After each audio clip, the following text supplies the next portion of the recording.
Bonjour mon cher ami. Viens, assieds-toi un instant. Respire. Mettons nos cœurs au repos. Juste le temps d'une conversation vraie, simple, mais essentielle. J'aimerais te parler d'une question qui, tôt ou tard, frappe à la porte de notre cœur. Elle n'annonce pas son arrivée, elle entre doucement, souvent au détour d'un souvenir, d'un parfum, d'un vêtement retrouvé.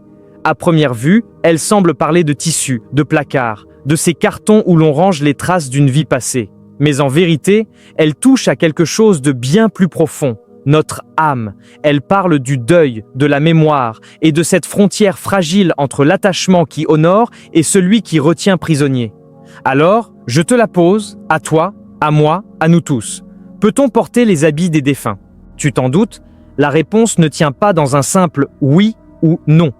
Elle se trouve plus loin, plus bas, dans ce chemin intérieur que chacun de nous doit parcourir, à son rythme, avec des mains tremblantes et un cœur encore habité par la présence de l'autre. Aujourd'hui, je t'invite à marcher un peu sur ce chemin, ensemble. Je me souviens de Marie.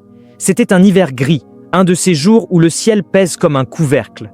Elle est entrée, les épaules voûtées sous un poids invisible. Dans ses bras, elle tenait contre elle un manteau d'homme, une laine épaisse, couleur de terre. « Père », murmura-t-elle, les larmes silencieuses. C'est le manteau de Jean. Depuis qu'il est parti, il y a 2 ans, il est resté là, accroché dans l'entrée. Je ne peux pas le toucher, je ne peux pas le donner. Et hier, j'ai eu froid en allant au marché. Alors, je l'ai enfilé. Elle leva vers moi un regard troublé où se mêlaient la honte et la consolation. J'ai senti son odeur, père. Le parfum du tabac, un peu de son après-rasage. Pendant un court instant, si doux, si cruel, j'ai cru qu'il était là, qu'il m'enlaçait encore. Puis la réalité est revenue, tranchante, glacée, et je me suis demandé, est-ce mal? Est-ce que je fais une erreur? Est-ce que je m'accroche à un fantôme? Mon ami, as-tu déjà connu cela? Ce besoin presque vital de toucher ce qui leur appartenait, un pull usé, une écharpe, une veste de travail. Ces objets ne sont pas de simples morceaux de tissu, ils sont chargés d'âme. Ils ont gardé la chaleur de leurs gestes, la trace de leur présence. Et alors la question se pose, que faire de ces empreintes tissées dans la fibre du temps? Les jeter? Les garder comme des reliques? Les porter sur soi comme un prolongement de leur amour? Avant d'y répondre, prenons un instant pour laisser la parole de Dieu éclairer notre conscience. La Bible, mes amis, n'est pas un manuel de règles pour savoir que faire des vêtements de nos défunts. Elle est bien plus que cela. C'est une lumière fidèle, un fil d'or qui éclaire notre rapport à la mort, à la mémoire et à cette espérance qui, même au milieu de la perte, ne s'éteint jamais. L'héritage qui revêt. 2 Rois 2, 13, 14. Ramassa aussi le manteau qu'Élie avait laissé tomber, puis il retourna vers les rives du Jourdain. Il frappa les eaux avec le manteau et demanda « Où est donc le Seigneur, le Dieu d'Élie ?» Lorsqu'il frappa les eaux, elles se divisèrent et Élisée traversa. Regarde la beauté de ce geste. Élie est emporté au ciel. Son manteau, symbole de sa mission et de la force que Dieu lui avait confiée, tombe à terre. Élisée s'en approche, le ramasse et agit. Il ne l'enferme pas dans un coffre. Il ne le garde pas comme une relique à vénérer. Il s'en saisit pour continuer la route. Ce manteau devient alors le signe visible que l'esprit d'Élie repose désormais sur lui. L'héritage, tu vois, n'est pas un objet figé dans le passé. C'est un vêtement vivant que l'on endosse pour marcher plus loin dans la même foi. Le vêtement nouveau, Galates 3, 27. Vous qui avez été baptisés en Christ, vous avez revêtu Christ. Paul, ici, nous parle de notre véritable identité. Avant tout, nous portons un seul vêtement, le Christ lui-même. C'est lui qui nous enveloppe, qui nous définit au-delà de nos racines, de nos cultures ou même de nos deuils. Tout autre habit, même celui qui garde encore le parfum d'un être aimé, ne peut être porté qu'à la lumière de cette réalité. Le Christ est le tissu premier de notre vie. C'est sous son regard que tout autre vêtement trouve ou perd son sens. Le deuil qui passe. Ecclésiaste 3, 1, 4, 6.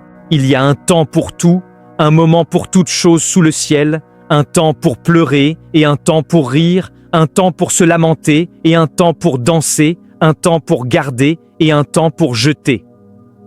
Salomon, avec sa sagesse tranquille, nous rappelle une vérité simple et dure à la fois. Il y a un temps pour tout.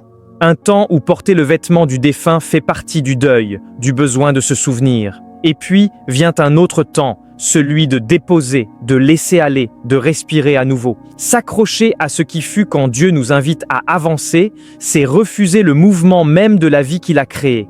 L'amour ne s'efface pas quand on range le vêtement, il se transforme, il continue autrement. La libération du pardon et de l'amour. Colossiens 3, 12, 14.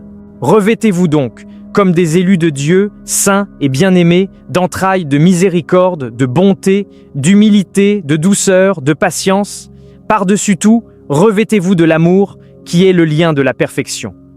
Voici notre véritable garde-robe. Dieu nous invite à porter la bonté, la douceur, la patience, la miséricorde, à enfiler ces vertus comme on met un manteau. Et peut-être qu'un vêtement d'un être cher peut nous y aider. Il peut devenir un rappel de la tendresse qu'il incarnait, de la lumière qu'il portait. Mais si cet habit nous enferme dans la nostalgie au point d'oublier d'aimer les vivants, alors il cesse d'être une bénédiction. Il devient un voile. Le vrai vêtement, celui que Dieu nous tend, c'est l'amour, le seul qui ne s'use jamais. Avant d'apprendre à avancer, prenons un instant pour reconnaître les détours où notre douleur peut nous égarer. Car le deuil, lorsqu'il n'est pas éclairé par la lumière de Dieu, peut facilement nous faire confondre mémoire et enfermement. 1. La momification. Quand la maison devient un mausolée, c'est une erreur subtile, souvent née de l'amour même. On veut tant préserver la trace de celui ou celle qu'on a perdu, qu'on fige tout, la chambre reste intacte, la veste sur la chaise, le parfum encore sur la table de nuit, comme si la porte allait s'ouvrir à nouveau. Mais, mon ami, garder ainsi le lieu dans le silence du passé, c'est refuser la vie qui continue de battre autour de toi. La foi ne nous demande pas de nier la douleur, mais de croire à la résurrection. Pas à une vie suspendue dans les limbes du souvenir.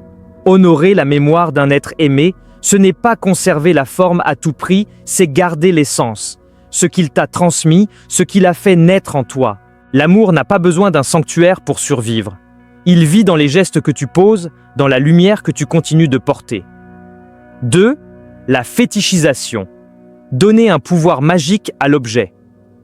Parfois, on se met à croire que le vêtement d'un défunt détient une force particulière. Qu'en l'enfilant, on sera protégé ou qu'en s'en séparant, on trahira son souvenir. Mais cela, c'est une illusion douce et dangereuse à la fois. Notre sécurité n'est pas dans un pull, ni dans une bague, ni dans un objet. Elle est en Dieu seul. Le lien véritable avec nos défunts, s'ils sont dans le Christ, ne se tisse pas dans le tissu d'un vêtement, mais dans la prière, dans la paix, dans l'espérance du royaume. Les objets sont de simples signes. Beaux, oui, parfois chargés d'émotions, mais fragiles. Ne mets pas ta foi dans le signe, mets-la dans celui qu'il te rappelle. 3. L'identification.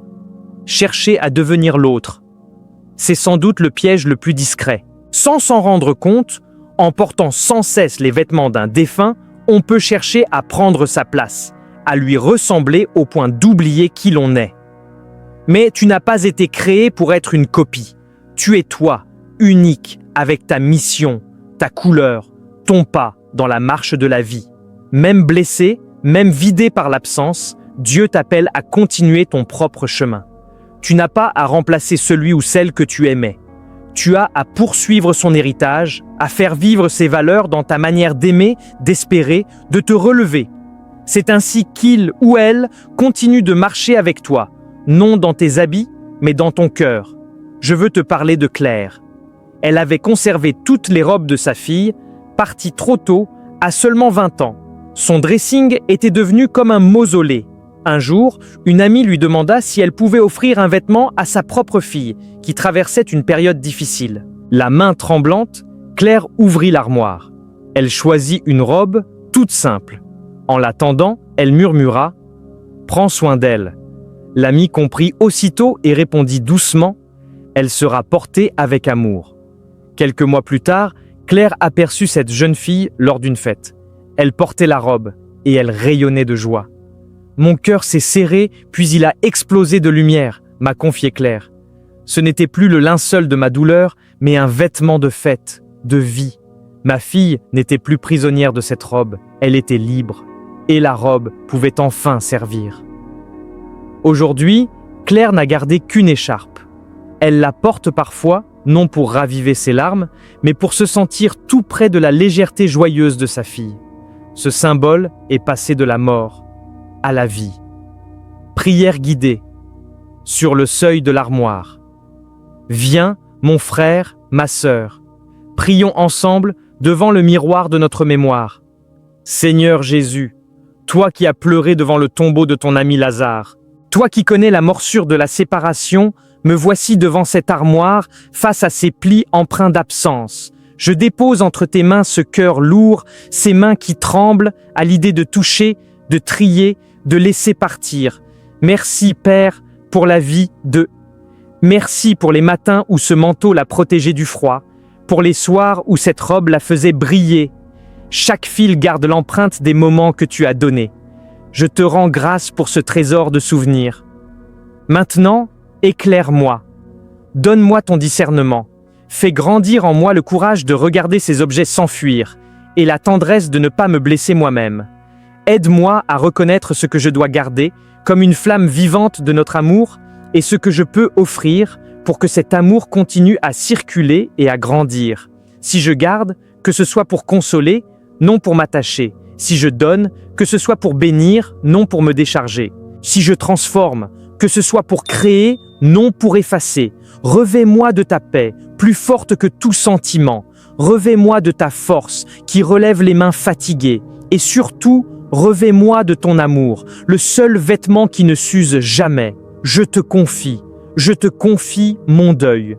Je te confie ces habits.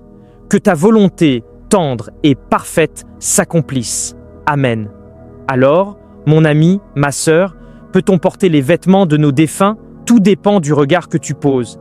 Si ces habits te retiennent dans le passé, te ramènent sans cesse vers la tombe fermée, alors il est temps de les déposer doucement. Mais si les portées t'ouvrent à la vie, t'orientent vers ceux qui ont froid, vers la mission que ton proche t'a laissée en héritage, alors ces vêtements peuvent devenir une bénédiction. Nous ne portons pas les morts, nous portons l'amour qu'ils nous ont donné. Et l'amour, lui, ne meurt jamais. Il change de forme, il circule, il se transmet. Ton placard, ton cœur ne doivent pas devenir des tombeaux, qu'ils soient des lieux vivants où l'on puise parfois un vêtement qui réchauffe, qui embellit, qui protège, pour soi ou pour un autre. Aujourd'hui, si ces mots ont touché quelque chose en toi, fais le premier pas. Ouvre cette porte, effleure un vêtement et demande à Dieu « Que veux-tu que j'en fasse ?» C'est là que commence la libération. Et si cette parole t'a apporté de la lumière, partage-la. Car tant de cœurs sont encore figés devant une armoire close. Offre-leur ce rayon d'espérance et marche avec nous sur ce chemin de vie, même au creux de l'ombre. N'oublie jamais, par-dessus tous les vêtements du monde, tu es déjà revêtu du Christ. Et cela, personne ne pourra jamais te l'enlever. Que Dieu te bénisse et t'accompagne dans chaque geste jusqu'au bout des doigts.